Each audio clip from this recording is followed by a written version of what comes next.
The cards are starting to fall in Foolio's favor, and the case may soon be resolved.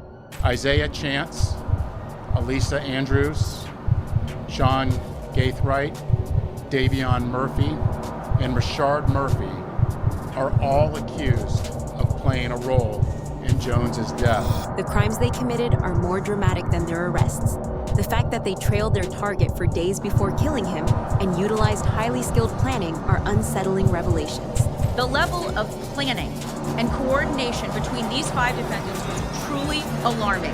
As suspects were seen on video following Jones from location to location. Sadly, if proven guilty, they have only one fate in store. All 5 of these defendants are facing life in the Florida State Prison. In what manner were they apprehended? Be ready to have your mind blown then. Everett, Foolio's murderers are in custody. 3 days had passed since the vicious ambush that killed Charles Jones, alias Julio Foolio, on June 26th. As a result, Jacksonville Sheriff's deputies were on high alert. Tension was high in the streets, and the search for the murderers was getting more intense. A apparently ordinary traffic stop on this particular day would turn into a crucial point in the inquiry. Deputies saw the scene as they saw a gold SUV rushing through Jacksonville's streets. The windows of the car were darkly tinted, making it hard to see who was inside. The patrol lights on the unmarked sheriff's car came on, alerting the motorist to stop. When the driver complied, the car stopped. The deputies had no idea that this stop would bring them one step closer to solving Julio Foolio's murder. Sean Gaithright, age 18, was recognized as the driver of the gold SUV. The deputies could smell marijuana strongly coming from inside the car as soon as they got close to it. Sean, nevertheless, denied ever using or possessing marijuana. The deputies understood they had probable cause to search the car, despite his denial. Sean was instructed to exit the SUV and wait at the rear while the deputies carried out a comprehensive search. They found a little bag containing mushrooms and marijuana traces as they started their search. But that was only the beginning. They discovered a semi-automatic Glock 19 handgun in the middle console. Red flags were raised right away when the firearm was discovered, but what they discovered next would be even more concerning. Deputies found multiple bags of ammo and gun components and accessories in the rear seats of the SUV. The huge amount of ammunition among the parts of the handgun indicated that Sean was not your typical adolescent. The deputies realized they had made a significant discovery. Sean was apprehended and placed under arrest right away. For an interview, he was taken to the Crime Gun Intelligence Center office. The deputies were hopeful that this arrest would provide important information that would enable them to break open the investigation. The gravity of the situation hit Sean as he sat in the interrogation room. Sean refused to provide any information when the cops pressed him. Even though he did not say anything, the evidence in his car spoke a lot. The parts of the pistol, the ammo, and the Glock 19 all suggested a possible criminal connection. The inquiry would take a different turn after the Jacksonville Sheriff's Office obtained useful intelligence the following day. The evidence suggested a murderous plot, and Sean's apprehension provided the crucial element to reveal this fresh development. This intelligence led to the rapid execution of a search warrant. Investigators got to a house on the north side of Jacksonville.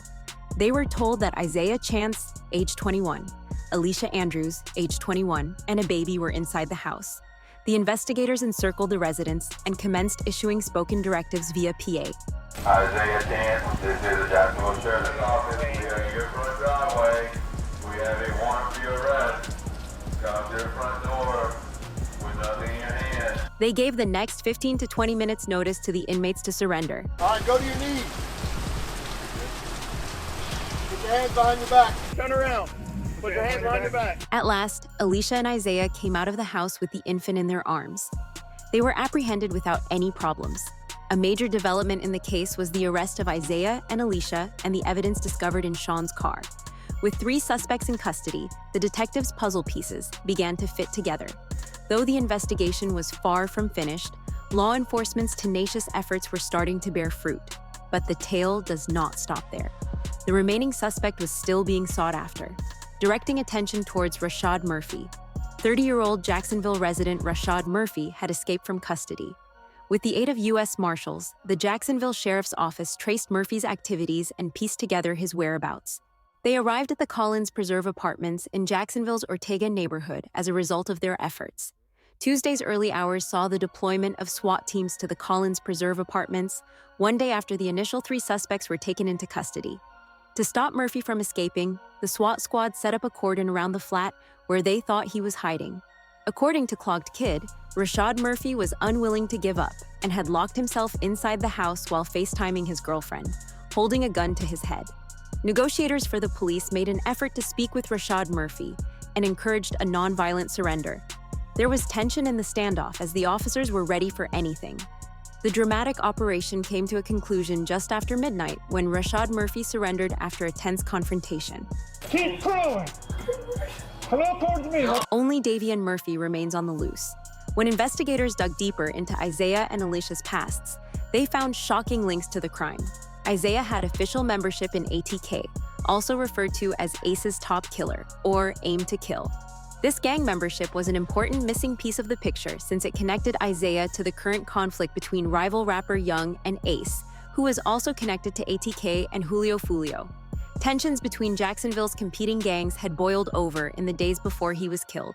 The 6 Block Gang and ATK and 1200, 2 other affiliated street gangs, had a protracted rivalry. This rivalry resulted in multiple violent altercations and a trail of bloodshed over the course of more than 10 years. There is documentation identifying Rashad and Davian Murphy as 1,200 gang members. Foolio became a target in this ongoing gang battle because of his membership in the 6 Block Gang. The evil scheme started to take shape between June 21st and June 23rd. The 5 suspects want to exact revenge on Foolio as part of their gang's plan. Determined to find and eliminate their target, the group made its way from Jacksonville to Tampa. They arrived in Tampa in 2 different cars on June 22nd. Their objective was rather clear: find Charles Jones and make amends. The next day, June 23rd, Isaiah Chance and Alicia Andrews started their search and followed Jones and his group to several sites. As suspects were seen on video following Jones from location to location. Chance coordinated with the other suspects using a cell phone, which led to a lethal altercation. Foolio and his group were located in the home 2 suites at 11606 Nash McKinley Drive on the tragic night of June 23rd. After Foolio left a club, both cars followed him to the hotel where the ambush took place. At 4:15 in the morning, Jones began to head to a hotel on McKinley. One of the suspect vehicles is seen following the victim. However, instead of following them into a parking lot, they stage across the street. One of the cars was captured on camera, passing by Foolio's parked car twice, presumably establishing which vehicle he was in. Then, 3 armed gunmen jumped out of a car and took up positions in a synchronized attack. And you can see the shooters are getting in position for their planned out murder. And with a handgun and 2 rifles, they started fire, murdering Foolio as soon as they were in position. The guns rang out and Foolio's automobile took off. But it was too late. And they are shooting at Charles now.